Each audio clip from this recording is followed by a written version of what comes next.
Bapak guru hebat sekalian yang sangat berbahagia. Pertama-tama, marilah kita panjatkan puji syukur kehadirat Allah Subhanahu wa Ta'ala karena telah memberikan rahmat sehingga kita dapat berkumpul di acara desiminasi yang dilakukan oleh calon guru penggerak angkatan 11 Kabupaten Tasikmalaya dengan tema aksi nyata budaya positif yang akan disampaikan oleh calon guru penggerak kita, yaitu yang pertama oleh Bapak Dede Abdul Aziz beserta Ibu Ida Hendarti. Yang terhormat Bapak Kepala Sekolah yang diwakili oleh Wakasek Kurikulum Bapak Eri Sukuana dalam acara desiminasi ini. Untuk acara yang kedua yaitu sambutan yang akan disampaikan oleh perwakilan dari Wakasek Kurikulum kepada Bapak Eri Sukuana, kami persilahkan.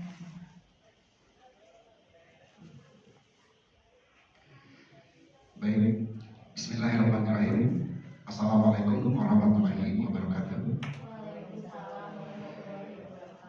Yang saya hormati Bapak Ibu calon guru penggerak, Ibu Ida Hendarti SPD MPD, kemudian Bapak Dede Abdul Aziz SPD, yang alhamdulillah dari SMA Negeri 1 Banjarjaya ada 2 orang calon guru penggerak yang sedang menjalani pendidikan di program guru penggerak. Bapak Ibu kemudian yang saya hormati, alhamdulillah program guru penggerak ini merupakan program yang sangat mendukung untuk kualitas pembelajaran di sekolah, karena program guru penggerak ini akan mencetak Bapak Ibu guru yang menjadi pemimpin dalam pembelajaran, terutama yang nantinya akan pembelajaran berpusat kepada siswa. Dan ini merupakan satu hal yang sangat positif sehingga nanti akan meningkatkan kualitas pembelajaran yang ujung-ujungnya akan meningkatkan input atau output dari setiap sekolah, terutama mungkin di SMA Negeri 1 Banjarjaya. Oleh karena itu, saya berharap kepada Bapak Ibu yang merupakan calon guru penggerak ini untuk mengikuti program guru penggerak ini sebaik-baiknya. Walaupun kami tahu bahwa ini tidak mudah, tugasnya sangat banyak, tapi dengan semangat yang luar biasa dan semangat yang tinggi, insya Allah semuanya bisa diselesaikan dan akan meningkatkan kualitas dari pembelajaran yang ada di SMA Negeri 1 Banjarjaya. Bapak dan Ibu yang saya hormati, pada pagi hari ini atau pada kesempatan kali ini, Bapak Dede Abdul Aziz SPD dengan Ibu Ida Hendarti MPD yang merupakan calon guru penggerak ini akan memberikan desiminasi tentang budaya positif kepada Bapak dan Ibu, dan ini merupakan salah satu dari tugas yang harus dijalankan selama mengikuti program guru penggerak. Oleh karena itu, Bapak dan Ibu mohon untuk bisa mengikuti desiminasi ini sebaik-baiknya, karena Bapak Dede Abdul Aziz dengan Ibu Ida ini nanti akan menularkan, menginformasikan hal-hal yang terkait dengan budaya positif, baik untuk kalangan pendidik maupun untuk para peserta didik. Oleh karena itu bisa diikuti dengan sebaik-baiknya. Mohon bisa bersabar dan Bapak dan Ibu sehingga nanti bisa menularkan juga Bapak dan Ibu kepada teman-teman yang lain dan bisa menerapkannya kepada para peserta didik, yang insya Allah budaya positif itu mungkin akan berpengaruh pula kepada karakter dari setiap peserta didik, bahkan mungkin karakter dari para pendidik yang mungkin nanti juga akan kembali meningkatkan kualitas dari SMA Negeri 1 Banjarjaya. Oleh karena itu, kepada Ibu Ida Hendarti SPD MPD, kepada Bapak Dede Abdul Aziz SPD, silakan untuk mendesiminasikan budaya positif kepada Bapak dan Ibu guru yang saat ini hadir. Semangat dan mudah-mudahan program CGP-nya bisa diselesaikan dengan sangat memuaskan. Itu yang mungkin bisa saya sampaikan. Terima kasih. Wassalamualaikum warahmatullahi wabarakatuh. Waalaikumsalam warahmatullahi wabarakatuh. Ya, terima kasih Bapak telah membuka penyambutan dalam acara desiminasi ini. Selanjutnya Selanjutnya pemaparan yang akan disampaikan oleh Ibu Indah Hendari MPD sebagai calon guru penggerak angkatan 11. Kami persilahkan.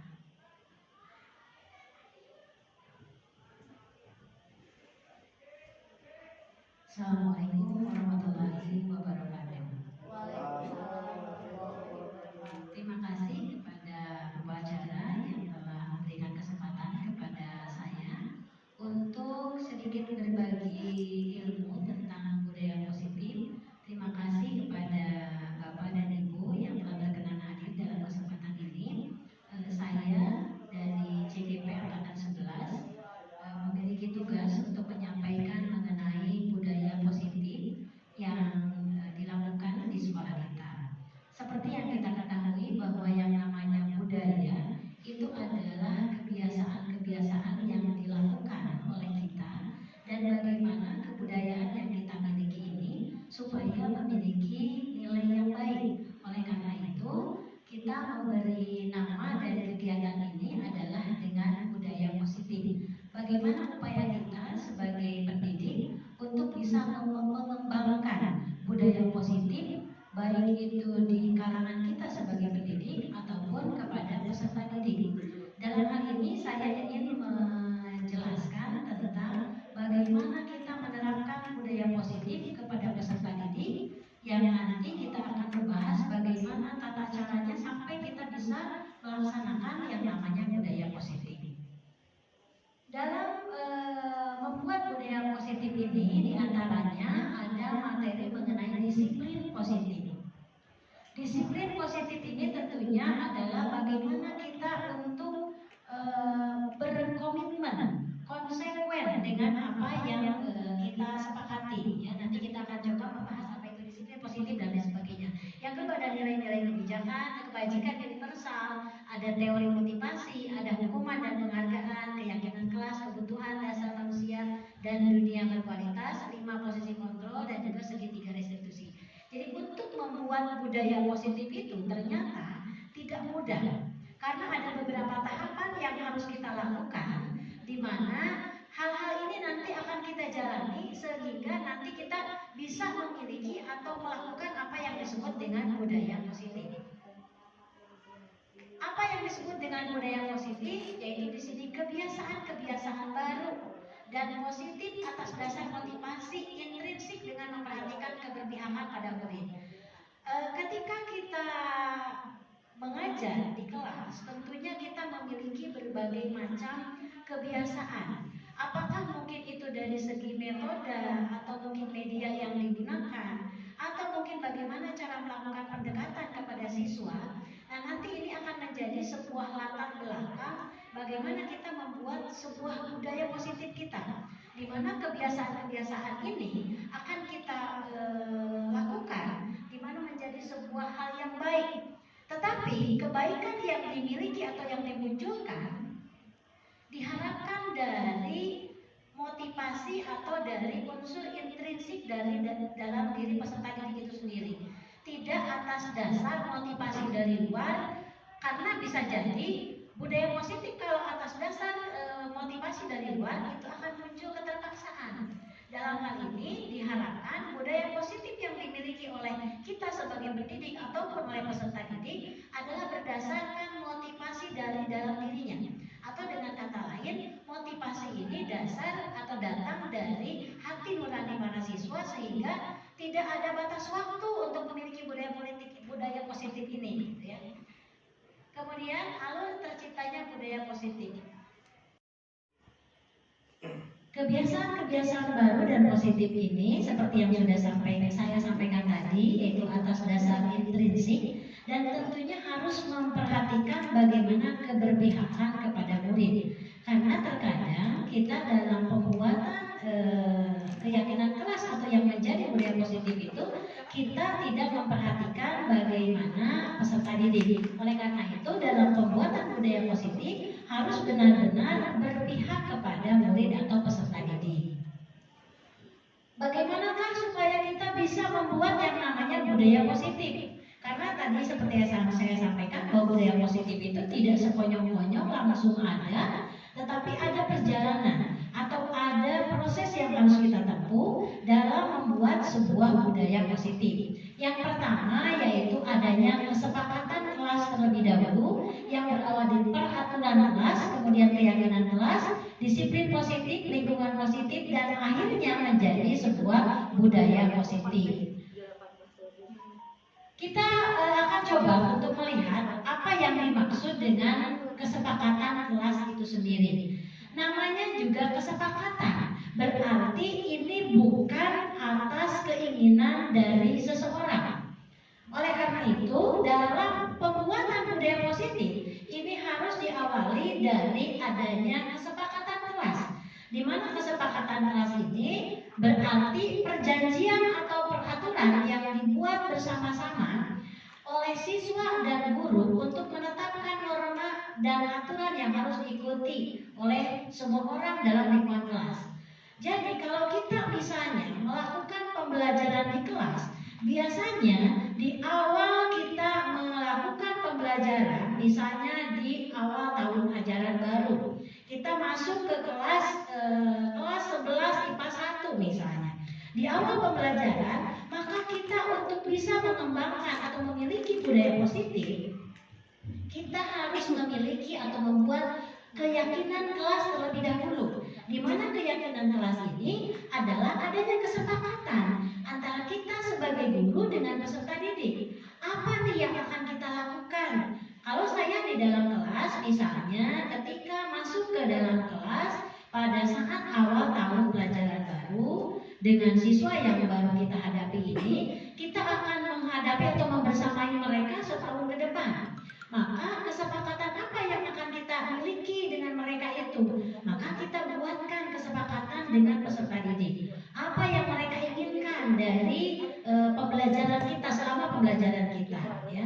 Kemudian di sini belum Pak, masih di kesepakatan kelas ini apa sih tujuannya? Ya, tujuan dari kesepakatan kelas ini adalah untuk menciptakan suasana yang harmonis. Nah, seperti yang tadi saya sampaikan, bahwa budaya positif ini mempunyai awal ya dari keyakinan kelas itu, karena tujuannya apa? Kita membuat budaya atau supaya kita memiliki budaya positif, kita buatkan keyakinan kelas terlebih dahulu, Bapak Ibu. Nah, sehingga kita punya tujuan nih untuk membuat keyakinan kelas ini untuk apa? Supaya adanya sinkronisasi, adanya klop, adanya keharmonisan antara guru dengan peserta didik.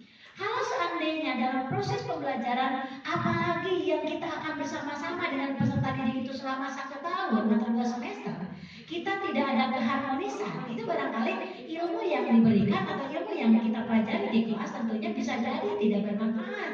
Oleh karena itu, untuk mendapatkan kebermanfaat dari ilmu yang kita pelajari nanti, maka kita harus adanya keharmonisan, adanya hati peserta didik dengan hati kita sebagai pendidik menyatu. Oleh karena itu kita tanya kepada peserta didik apa yang diharapkan, apa yang diinginkan oleh mereka, dan coba kita menjembatani apa yang menjadi keinginan mereka.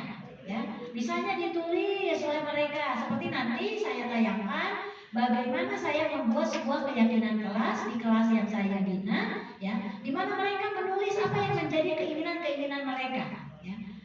Dan tujuan dari keyakinan kelas ini atau kesepakatan kelas ini adalah menciptakan suasana harmonis, adil, berbudaya dalam kelas serta mempromosikan pembelajaran yang efektif. Nah, jadi dengan dibuatkannya kesepakatan kelas ini, harapan kita pembelajaran kita akan efektif karena kita sudah sama tahu apa yang diinginkan oleh peserta didik, apa yang kita harapkan sebagai pendidik, sehingga tujuan kita akan tercapai. Dalam pembelajaran itu tentunya ada tujuan yang harus dicapai. Oleh karena itu, tujuan itu harus adanya sinkronisasi, kesamaan antara kita sebagai pendidik dengan peserta didik. Maka dibuatlah yang namanya kesepakatan kelas.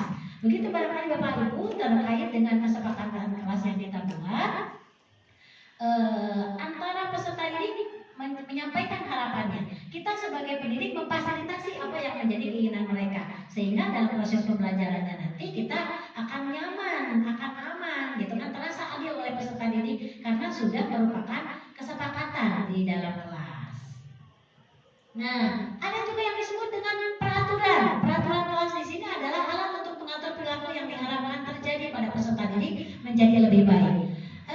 Dalam PPKN gitu ya, di dijelaskan bahwa dimanapun kita berada, kapanpun kita bermasyarakat, ya, maka akan selalu ada yang namanya tata tertib.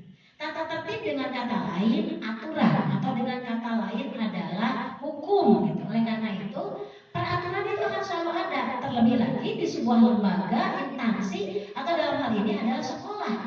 Maka di dalam sekolah tentu ada yang namanya peraturan, termasuk juga di kelas. Kita dengan peserta didik tentu sama-sama memiliki aturan dalam proses pembelajaran. Nah, peraturan itu akan dijadikan sebagai apa? Itu akan dijadikan sebagai alat ukur. Apakah siswa tersebut, apakah Bapak Ibu gitu kan melakukan mengikuti tata tertib atau aturan tersebut atau tidak? Karena yakin bahwa yang namanya peraturan itu, baik itu peraturan lembaga di sekolah ataupun di kelas, peraturan tersebut adalah peraturan yang dibuat untuk membuat siswa atau membuat peserta didik menjadi lebih baik. Karena tidak ada yang namanya aturan yang memperbolehkan atau memberikan kesempatan kepada peserta didik untuk melakukan hal-hal yang negatif, Bapak dan Ibu, ya.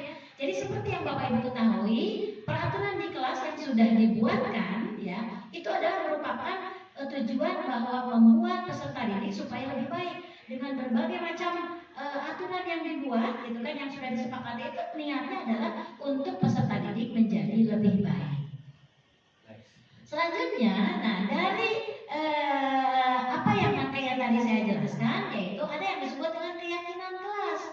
Ketika adanya peraturan kelas, ada kesepakatan kelas, maka apa yang menjadi nilai-nilai, ya, yang sudah disepakati oleh bersama antara peserta didik dengan guru, itu akan dijadikan sebuah keyakinan. Ketika nanti mereka misalnya setelah kita buatkan peraturan kelas, kita buatkan kesepakatan kelas tadi, kita sudah sepakat nih ada poin A, B, C, D misalnya, ya, kesepakatan kelas yang dimiliki oleh kelas 11 IPA 1 misalnya yang tadi saya sebutkan.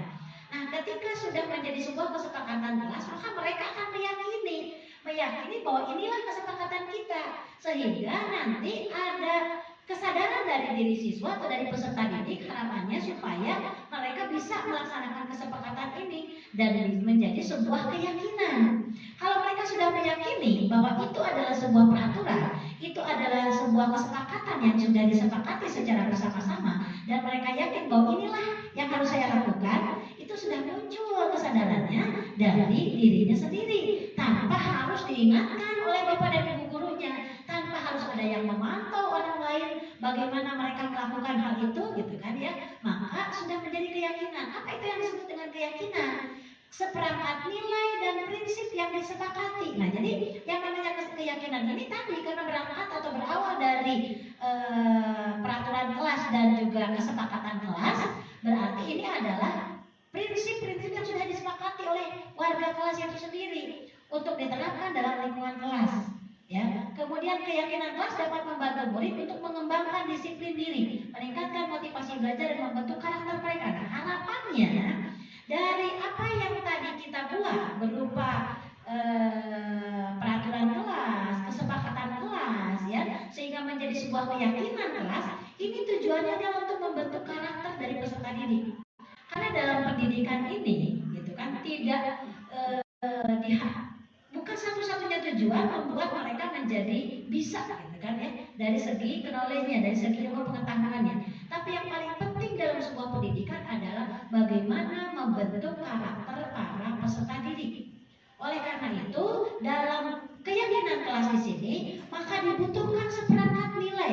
Nilai itu apa sih yang disebut dengan nilai? Nilai itu value, di mana value itu menjadi sebuah keyakinan, ya, bagi peserta didik bahwa itulah yang harus kita lakukan. Sehingga di sini dikembangkanlah disiplin diri, meningkatkan motivasi belajar dan juga membentuk karakter mereka.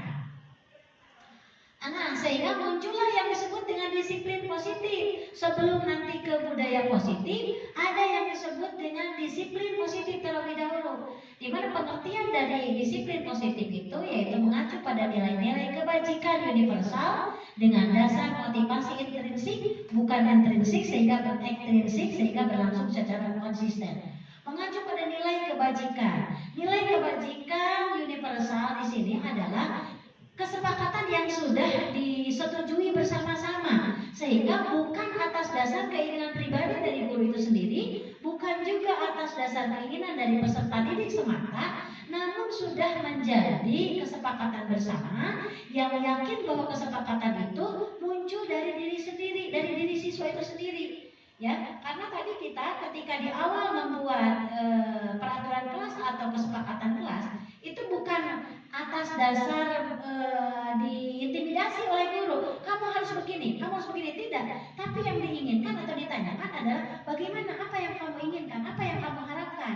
Mereka menulis sendiri, mengungkapkan apa-apa yang mereka inginkan, sehingga dari disiplin positif ini bukan lagi muncul dari faktor ekstrinsik atau eksternal, bukan lagi dari faktor luar yang akan mempengaruhi mereka untuk berperilaku positif, tapi sudah atas dasar keinginan dari diri sendiri.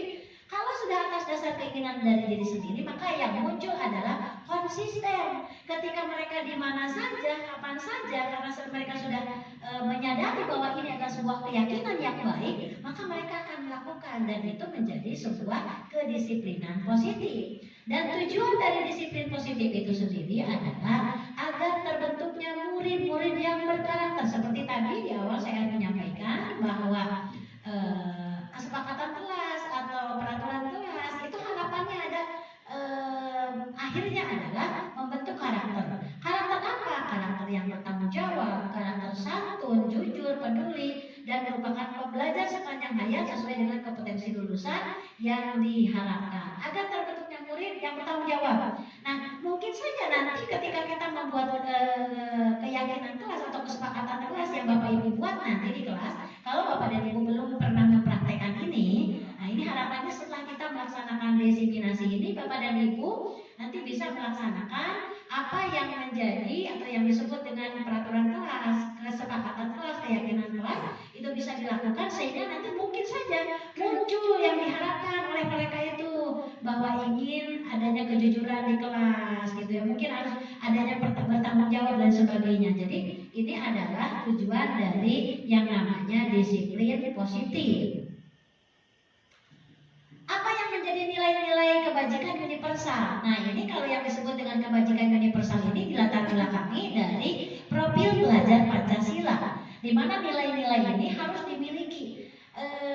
Di dalam kurikulum Merdeka ini ya, harapannya barangkali di sini adalah bagaimana kita dalam kurikulum ini bisa menerapkan atau para peserta didik bisa memiliki beriman dan bertakwa kepada Tuhan Yang Maha Esa. Ya, kemudian berkebinekaan global, gotong royong, kreatif dan benar, kritis, beriman dan bertakwa. Dan tentunya ini adalah harapan dari kita, dari lembaga atau dari institusi, bahwa peserta didik ya memiliki keimanan dan ketakwaan. Oleh karena itu, ini adalah menjadi salah satu poin dalam profil belajar Pancasila. Berkebinekaan global, karena kita adalah notabene sebagai negara yang beragam, ya, berbineka tunggal ika, maka nanti kita juga ini akan siswa itu diharapkan memiliki kebinekaan. Gotong royong, nilai gotong royong ini adalah nilai ketimuran, nilai budaya bangsa Indonesia. Jadi jelas ini adalah akan dijadikan sebagai dasar dalam profil belajar Pancasila. Diharapkan juga para peserta didik yang kreatif, bagaimana bisa kreatif, inovatif, berkarya gitu ya. Dan terakhir adalah bagaimana mewujudkan peserta didik yang bernalar kritis. Artinya peserta didik itu tidak hanya mempunyai knowledge saja, tapi harus mempunyai nalar yang kritis. Next. Ada 5 fungsi kontrol kita sebagai guru ketika akan membuat yang namanya budaya positif. Tentunya ada hal-hal yang boleh dan tidak boleh dilakukan oleh seorang guru. Karena untuk terbentuknya sebuah budaya positif, terkadang kita melakukan hal yang salah. Maka kita harus tahu bagaimana cara menumbuhkan atau membuat budaya positif. Yang pertama di sini fungsi kontrol, yang dimaksud fungsi kontrol di sini adalah fungsi kontrol kita sebagai seorang guru. Terkadang kita mempunyai pemikiran bahwa untuk menerapkan disiplin kepada peserta didik, maka kita harus menghukum. Ketika peserta didik melakukan suatu kesalahan, melanggar tata tertib yang sudah disepakati, maka kita secara spontan, maka kita tidak basa-basi lagi kepada peserta didik, langsung saja menghukum. Itu yang disebut dengan hukuman. Misalnya ketika ada peserta didik yang terlambat, tidak ditanya terlebih dahulu apa yang membuat mereka terlambat. Kemudian tidak bahkan sampai ke tindak lanjut berikutnya bagaimana besoknya gitu kan supaya tidak terlambat, tidak seperti itu. Kadang orang yang atau seorang guru yang melakukan tindakan dengan cara hukuman, yaitu dengan langsung menjudge, langsung memvonis kepada siswa bahwa kamu telah melakukan pelanggaran dan ini adalah hal yang salah dan tidak boleh kamu lakukan lagi. Padahal mereka mungkin punya alasan kenapa mereka terlambat, atau mungkin hal-hal lain yang membuat mereka, misalnya mereka tidak berpakaian sesuai dengan ketentuan. Apa yang menjadi latar belakang mereka melakukan hal itu? Seharusnya kita tanya terlebih dahulu. Nah, supaya tercipta budaya positif ini, maka kita tidak boleh memerankan atau melakukan atau memposisikan kita sebagai seorang guru ini adalah sebagai seorang penghukum atau memberikan hukuman. Yang kedua, ada membuat rasa bersalah. Membuat rasa bersalah pun ini dilakukan kurang tepat kalau seandainya kita lakukan sebagai seorang guru kepada peserta didik. Contohnya, gitu ya. Kalau seandainya ada siswa yang terlambat, kemudian kita, nah karena kamu terlambat, akhirnya bapak yang ditegur kepala sekolah. Karena kita sudah sepakat bahwa siswa yang terlambat itu harus diingatkan. Jadi bapak yang atau jadi ibu yang nanti akan mendapatkan peringatan dari bapak kepala sekolah. Nah, anak itu tidak akan muncul kesadaran kenapa dia terlambat dan besoknya tidak akan mengulang lagi, tapi justru mereka akan merasa bahwa dirinya bersalah kepada bapak dan ibu gurunya. Oleh karena itu jangan memposisikan sebagai pembuat rasa bersalah.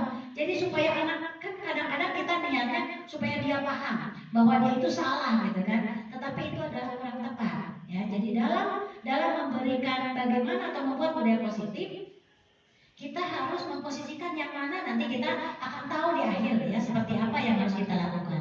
Yang ketiga, sebagai teman, kita rasanya tepat sekali sudah memposisikan kita sebagai teman. Kamu kenapa terlambat, atau kamu kenapa tidak menggunakan baju seragam sesuai dengan aturan kamu mah jelek, kalau begitu mah itu salah.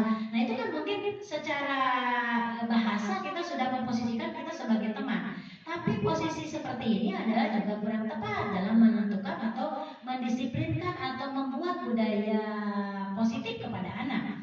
Jadi selanjutnya ada pemantau. Jadi ketika anak itu akan melakukan perubahan atau anak akan berdisiplin ketika dipantau oleh kita. Ketika ada bapak dan ibu guru, manakala tidak ada yang memantau, maka mereka akan melanggar kembali gitu kan. Jadi dari fungsi atau 5 fungsi kontrol ini, 1, 2, 3, dan 4 itu tidak benar atau kurang tepat diterapkan oleh kita sebagai seorang pendidik.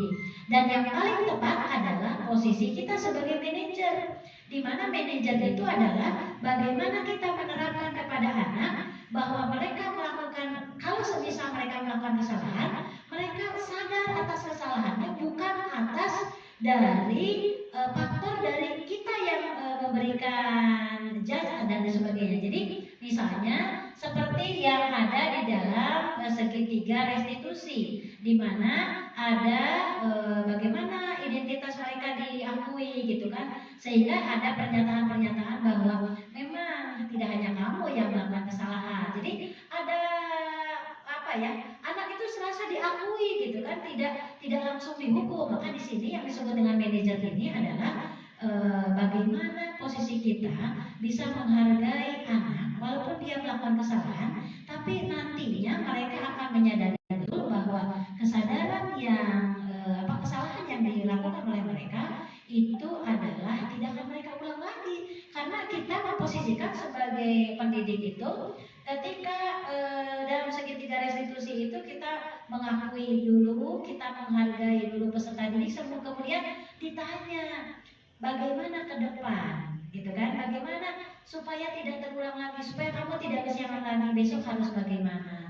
Nah, sehingga nanti setelah kita melakukan dialog dengan siswa seperti itu, muncul keinginan dari peserta didik supaya dia tidak melakukan kesalahan kembali, tidak terulang lagi. Maka yang paling benar, kita dalam menerapkan budaya positif, posisikan diri kita Bapak Ibu sebagai manajer. Ya, di mana manajer itu adalah tidak menghukum, tidak juga sebagai pemantau, tidak sebagai teman, dan juga tidak juga membuat mereka menjadi bersalah. Nah, seperti yang tadi saya jelaskan bahwa dari 5 fungsi kontrol ini dapat menciptakan budaya berdisiplin positif di sekolah, yaitu posisi kontrol manajer dengan ciri-ciri mempersilahkan murid untuk mempertanggungjawabkan perilakunya. Jadi bagaimana mereka mempertanggungjawabkan. Jadi kita misalnya Bapak dan Ibu ada peserta didik yang apakah terlambat datang ke sekolah, atau mungkin mereka tidak mengerjakan tugas, atau mungkin tidak berpakaian sesuai dengan ketentuan. Nah, kita mencoba untuk meminta pertanggungjawabannya, yaitu dengan latar belakangnya apa? Kenapa kamu kesiangan, nah, gitu kan?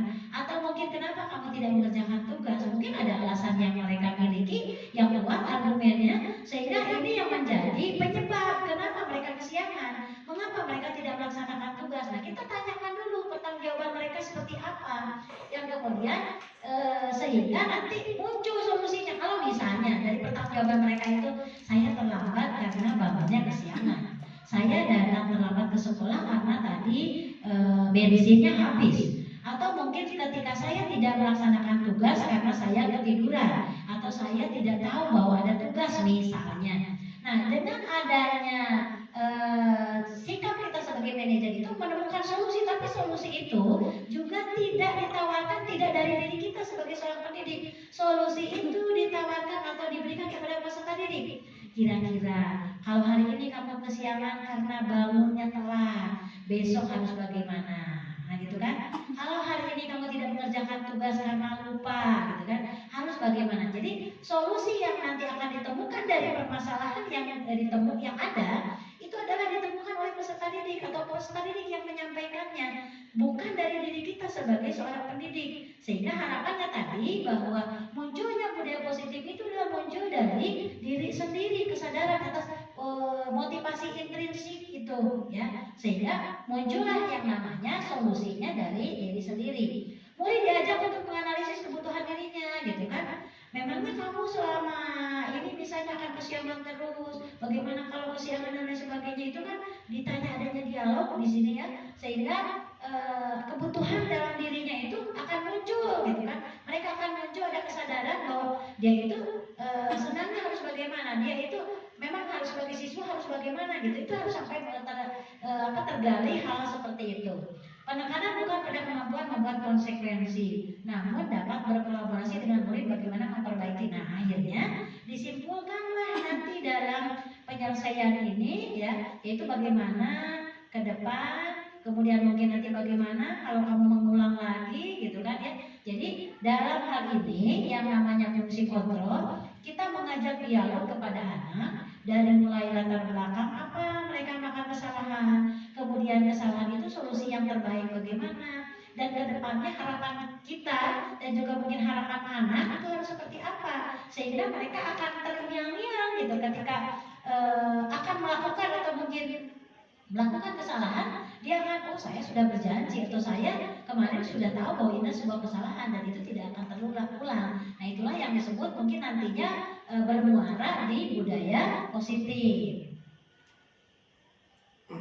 Nah, saya ingin memberikan gambaran seperti yang sudah tadi saya sebutkan, saya jelaskan, Bapak dan Ibu, mungkin Bapak dan Ibu juga sama. Ketika di kelas, di awal tahun pelajaran, misalnya kita membuat dulu yang namanya kesepakatan kelas. Kita tanyakan apa yang kita inginkan, ya, apa yang mereka inginkan. Nah, bukan apa yang kita inginkan, tapi apa yang diinginkan oleh peserta didik. Dalam proses pembelajaran, misalnya saya dalam proses pembelajaran PPKN, anak-anak mengharapkannya apa?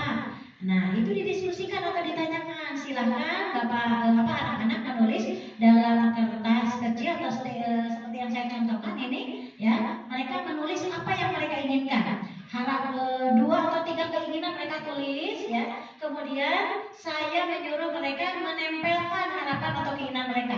Mereka tempel, ya, keinginan-keinginan mereka, di mana itu yang akan dijadikan sebagai sebuah kesepakatan awalnya dari hal seperti ini. Mungkin nanti Bapak dan Ibu bisa mencontoh, ya, atau kegiatannya hanya sebagai gambaran saja untuk bisa menghasilkan sebuah budaya positif. Itu awalnya adalah dari kesepakatan kelas yang kemudian menuliskan apa yang menjadi harapan-harapan para peserta didik. Kemudian kita akan coba untuk melihat mendengar, kemudian mungkin akan dibacakan gitu ya. Kalau saya di kelas itu setelah ditempel, kemudian saya bacakan satu persatu, harapannya apa? Contoh misalnya anak saya ingin belajar santai, saya ingin belajar di luar kelas, atau mungkin ketika belajar saling menghargai pendapat orang lain. Nah, itu ada poin-poin atau ada hal-hal yang disampaikan oleh mereka. Nah, kita coba untuk mengakomodir apa yang menjadi keinginan mereka yang nantinya kita akan jadikan sebuah kesepakatan bersama. Mana yang tidak, oh ini mah jangan Bu, katanya begini. Ada juga yang saya ingin waktu istirahatnya lebih cepat gitu kan ya. Nah, sekiranya hal itu adalah hal yang tidak sesuai, maka tentunya kita jangan mengakomodir apa-apa yang tidak sesuai gitu kan. Atau saya ingin belajarnya sambil makan dan minum sampai tiduran misalnya kan ya. Tidak semua keinginan siswa atau peserta didik itu kita akomodir dan akan dijadikan sebuah kesepakatan. Tentunya kita harus bisa memfilter ya, mana hal-hal yang memang ini akan dikembangkan menjadi sebuah budaya yang positif. Karena kalau keinginan dari siswa semua diakomodir, belum tentu semua itu merupakan hal yang positif. Dan untuk menentukan hal itu adalah positif atau tidak, kita tanyakan lagi kepada siswa, apakah ini memang sepakat kalian kalau kita belajarnya sambil tiduran gitu kan? Apakah akan berhasil tujuan pembelajaran kita kalau seandainya kalian sambil tidur? Karena tidak sedikit ketika di kelas mereka menuliskan boleh sambil tidur Bu, yang penting terdengar katanya suara ibu gitu kan, ada yang seperti itu. Nah, berarti kita harus mampu nih memilih. Misalnya saya pisahkan ya, saya pisahkan antara keinginan peserta didik yang memang bisa kita anggap sebagai nantinya menjadi sebuah kesepakatan kelas dan juga yang tidak. Atau mungkin kita akan memilih gitu kan dari keinginan-keinginan siswa yang ada yang sama, ambil satu saja. Misalnya pembelajarannya tidak terlalu serius, ingin diisi dengan ice breaking, ingin diisi dengan hiburan, misalnya oke lah, itu akan membuat motivasi belajar lebih meningkat. Oke, kita ambil gitu kan ya. Nah, kita pilih ya mana yang mungkin akan dijadikan sebagai sebuah kesepakatan dan juga tidak. Kalau kita sudah memilih, maka akan muncul slide berikutnya Pak. Nah, akan muncul seperti ini. Yang keinginan mereka itu ada disiplin waktu katanya, belajar santai, belajar berkelompok. Nah, dari poin-poin ini makanya ada yang dicoret gitu ya, karena ada mungkin memiliki kesamaan dengan apa yang sudah ada. Kemudian juga di sini ada kalimat atau susunan kalimat yang sifatnya itu adalah menggunakan kata tidak ya, karena hal itu tidak boleh atau tidak dimunculkan seharusnya. Untuk bisa menjadi sebuah kesepakatan kelas itu diupayakan yang muncul adalah kalimat-kalimat positif, bukan kalimat negatif. Makanya ketika ada kata tidak menggunakan HP gitu kan, atau di sini ada tidak banyak tugas, nah gitu kan, jadi itu adalah merupakan kalimat yang negatif. Dengan kata tidak itu, tidak atau tidak boleh, itu adalah kalimat negatif. Bagaimana kita berkolaborasi dengan siswa untuk menentukan kalimat-kalimat negatif itu menjadi kalimat positif. Misalnya tidak banyak tugas, oh berarti apa ya kira-kira nih kalau tidak banyak tugas? Oh berarti materinya lebih banyak gitu kan dibandingkan dengan mengerjakan tugas misalnya. Itu kan mempunyai makna yang sama, tetapi tidak menggunakan kalimat yang negatif gitu ya. Maka kita ubah menjadi kalimat positif. Tidak menggunakan handphone misalnya. Maka apa yang harus kita lakukan ketika ada kalimat tidak? Oh maka berarti kita ganti kalimatnya, handphone digunakan hanya pada saat diminta atau ditugaskan oleh guru misalnya. Itu kan sudah tidak lagi menggunakan kata tidak. Nah barangkali itu gambarannya Bapak dan Ibu, ketika kita akan membuat kesepakatan kelas, maka kita buatkan atau kita carikan dari peserta didik itu kalimat-kalimat yang positif ya. Seperti yang tadi saya sampaikan bahwa kalimat-kalimat negatif atau hal yang tidak sesuai dengan aturan mungkin kita tidak ambil gitu ya, karena niatnya juga kita adalah membuat atau membentuk budaya positif. Akhirnya dari beberapa harapan ini, dari beberapa keinginan siswa ini, kita ambil ya, kita ambil misalnya satu saja nih, apa yang akan dijadikan sebagai keyakinan kelas kita ya, apa yang akan dijadikan sebagai budaya positif di kelas kita gitu kan. Maka saya mengambil atau peserta didik mengusulkan gitu ya, dengan ada beberapa poin yang mereka sudah ajukan, Akhirnya mereka menyimpulkan, Bu, disiplin saja Bu, gitu kan ya. Oke lah, disiplin. Dari disiplin itu kan mempunyai poin-poin apa sih yang ada dalam kedisiplinan itu. Di antaranya datang tepat waktu, pulang tepat waktu, karena memang harapan peserta didik itu tidak mau kalau kita menambahkan waktu ya, waktunya sudah berakhir kita harus cepat-cepat keluar, itu maunya seperti itu ya. Jadi mereka mengajukan datang tepat waktu, Bapak dan Ibu tepat waktu ke kelas, kemudian Bapak dan Ibu keluar juga lebih cepat, lebih baik, kemudian berpakaian sesuai dengan aturan, rambut rapi, penggunaan HP dibatasi, tepat untuk mengumpulkan tugas, tepat dan cepat mengumpulkan tugas, kemudian saling menghormati dan lain sebagainya. Dari hal-hal yang sudah dijadikan sebagai keyakinan itu sendiri, kita pun nanti akan coba untuk melihat mana yang bisa dilihat atau yang mana yang bisa tampak. Perilaku siswa itu untuk apa? Tampak tidak tampak dalam peserta didik, itu untuk bisa menjadi ukuran kita.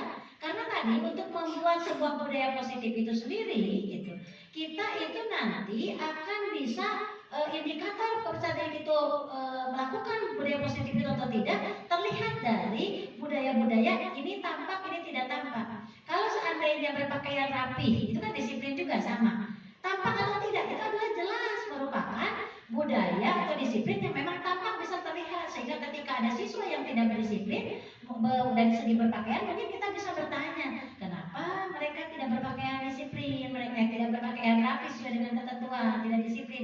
Itu adalah bisa menjadi sebuah indikator karena itu adalah hal yang tampak. Tapi kalau seandainya misalnya dalam disiplin itu pun ada poin jujur, itu kan untuk bisa mewujudkan sebuah budaya positif yang disiplin itu diantaranya ada jujur. Dan jujur ini bisa dikategorikan sebagai perilaku yang memang tidak tampak karena kita sendiri tidak tahu apakah anak itu sendiri jujur atau tidak. Misalnya ada siswa yang kesiangan dengan alasan bangunnya siang atau bocor gitu bannya atau mungkin bensinnya habis, itu kan nilai yang mungkin bisa kita abstrak ya, apakah benar atau tidak gitu. Nah, maka dari itu untuk mewujudkan budaya positif ini kita ada yang disebut dengan tampak dan tidak tampak. Nah, hal yang tidak tampak ini barangkali nanti akan kita gali juga dari siswa, apakah itu benar alasan mereka, sehingga nanti pada akhirnya diajak bicara peserta didik itu bagaimana solusi dan sebagainya, nanti mungkin itu akan muncul dan tergali bahwa itu adalah merupakan perilaku yang salah kalau seandainya mereka tidak jujur dalam menyampaikan alasan mengapa mereka melakukan pelanggaran. Nah, barangkali ini ya seperti yang saya sampaikan tadi, bahwa untuk membuat budaya positif itu pada akhirnya berawal dari kesepakatan kelas, peraturan kelas, kemudian keyakinan kelas, yang akhirnya muncullah dari dengan budaya positif.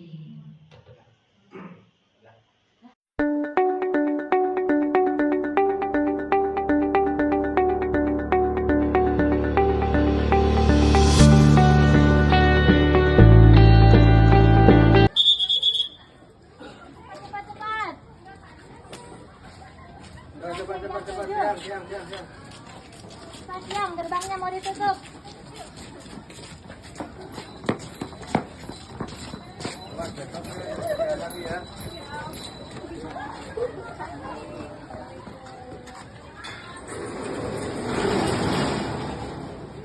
Ini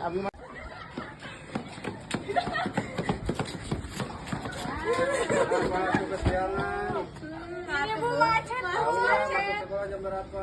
Jam 7. Kita udah terlambat. Nanti di sana. Jangan dulu ya. Jangan masuk kelas. Jangan dulu masuk kelas. Baris di sana, baris di depan bendera, baris. Di depan bendera.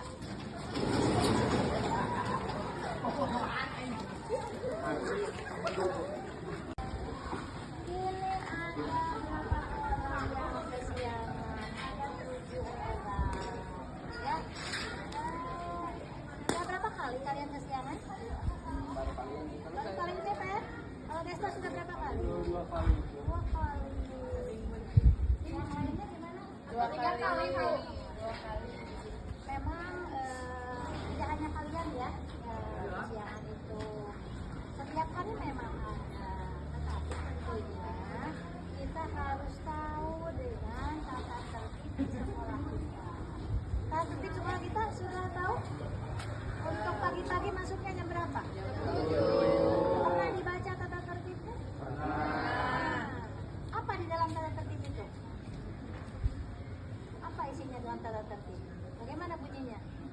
harus sudah berada di sekolah 10 menit sebelumnya ya. Nah ini kalian sudah telatnya 10 menit lebih. Ya lihat jam berapa sekarang? Oh jam 7:10. Kesiangannya juga cuma 10 menit. Ini Peri bajunya juga dikeluarkan. Di dalam tata tertib gimana Peri? Masih ingat tidak isi dari tata tertibnya? Bajunya harus dimasukkan. Aduh Rosiki juga baju dimasukkan. Ini juga ya, lengannya gimana coba di dalam tata tertib? Tidak boleh dilipat. Tidak boleh dilipat. Ayo betulkan dulu, rapikan dulu bajunya.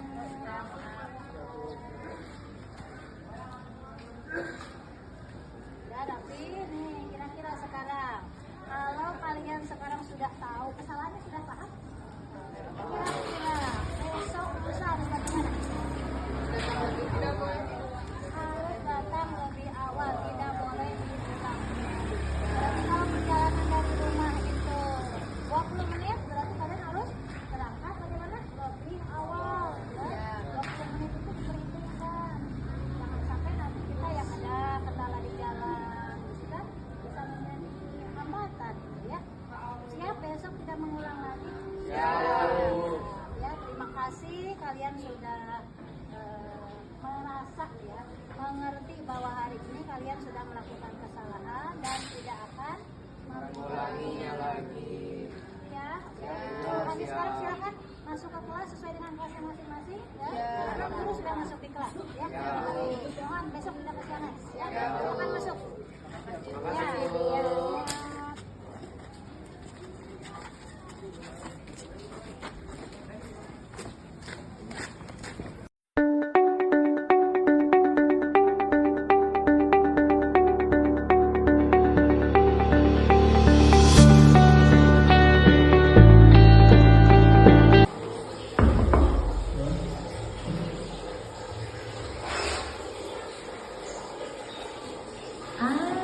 Sedang apa kalian di sini? Masya Allah.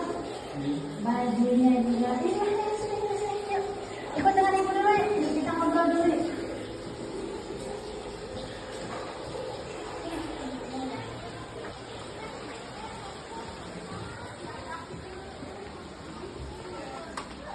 Silakan duduk.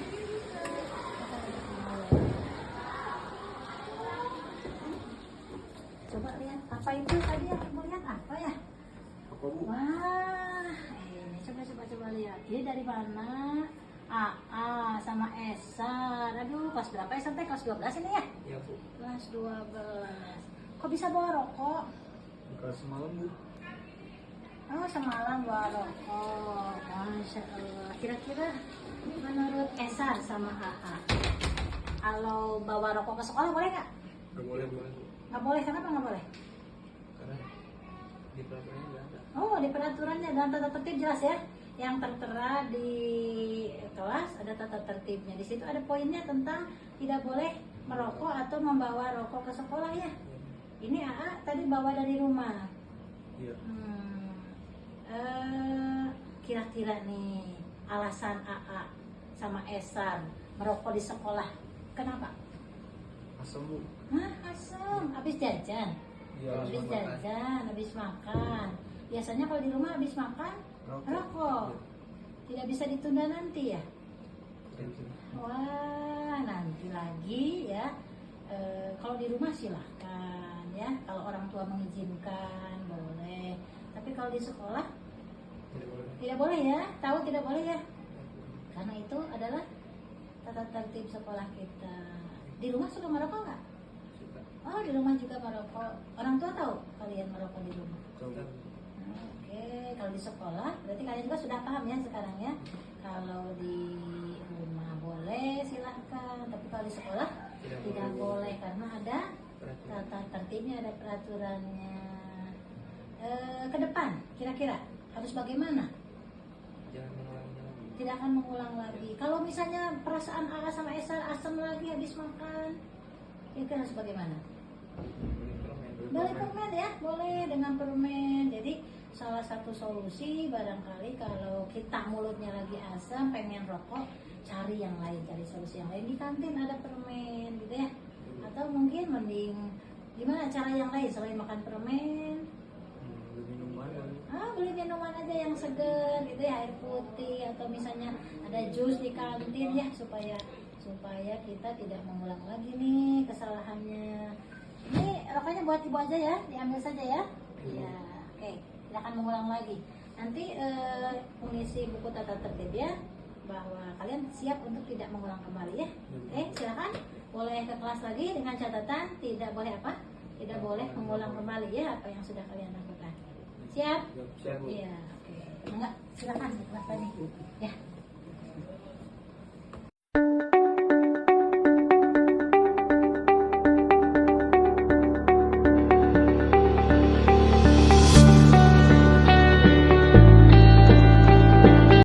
Assalamualaikum warahmatullahi wabarakatuh. Perkenalkan, nama saya Rosiski Naupa Rahmat dari kelas 12 MIPA 2. Saya adalah siswa yang kemarin terlambat untuk datang ke sekolah. Alhamdulillah, ketika saya kesiangan, saya telah diingatkan bahwa saya tidak akan mengulangnya kembali kesalahan yang saya lakukan, dan saya menyadari kalau pelanggaran tersebut adalah tindakan yang salah. Dan saya berterima kasih untuk Ibu Ida yang sudah menegur saya. Alhamdulillah, berkat Ibu Ida menegur saya menjadi lebih disiplin dan tidak akan mengulanginya kembali.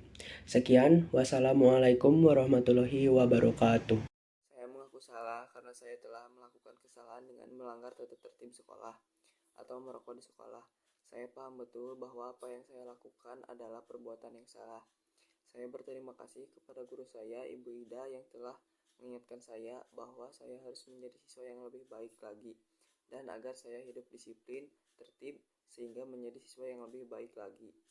Jadi demikianlah Bapak dan Ibu dari rangkaian perjalanan kita dari awal bagaimana kita memiliki peraturan kelas, kemudian kita memiliki keyakinan kelas, sampai pada kita memiliki salah satu keyakinan kelas yang kita sepakati bersama, di mana tadi kita mengambil dari sekian yang ada itu adalah dengan disiplin. Nah, bagaimana kita menerapkan disiplin ini kepada anak dengan berbagai macam hal yang tampak dan tidak tampak yang bisa kita lihat dari diri anak, maka kita bisa melakukan ini sebagai budaya positif yang akan kita terapkan kepada peserta didik. Demikian barangkali materi yang bisa saya sampaikan dalam kesempatan ini. Mohon maaf atas segala kekurangan. Terima kasih atas perhatiannya. Wabillahi taufiq wal hidayah. Wassalamualaikum warahmatullahi wabarakatuh. Terima kasih atas pemaparan yang telah disampaikan oleh Ibu Ida Hendarti, calon guru penggerak angkatan 11. Kesimpulan dari pemaparan Bu Ida, ternyata disiplin positif yang sudah dilakukan yaitu mengenai keyakinan kelas. Nah, berarti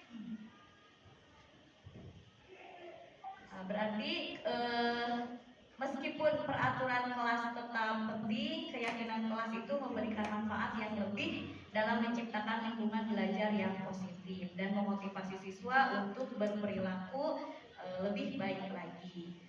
Dalam kesempatan terakhir ini, kami mengucapkan banyak terima kasih kepada Bapak Ibu guru hebat atas dari desiminasi yang sudah calon guru penggerak sampaikan. Semoga apa yang telah kami sampaikan dapat